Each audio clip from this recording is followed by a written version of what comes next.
And finally, let's turn our attention to Benjamin Baker for This Week in Adventist History. Welcome to This Week in Adventist History.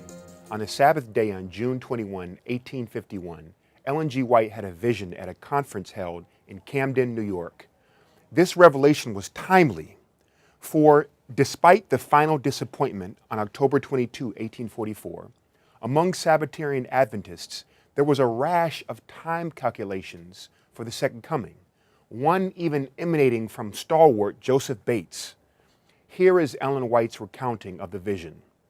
The Lord showed me that the message must go, and that it must not be hung on time, for time will never be a test again. I saw some were making everything bend to this next fall.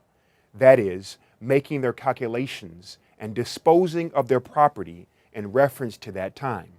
I saw that this was wrong for this reason.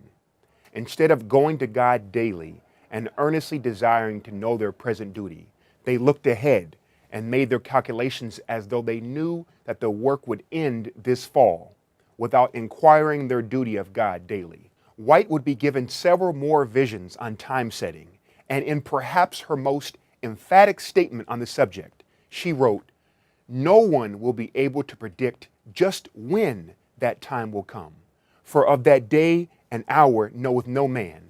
You will not be able to say that he will come in 1, 2, or 5 years. Neither are you to put off his coming by stating that it may not be for 10 or 20 years. Surprisingly, despite these clear statements from Ellen White that are based on the words of Christ himself, time setting has been a persistent problem among certain individuals throughout our history.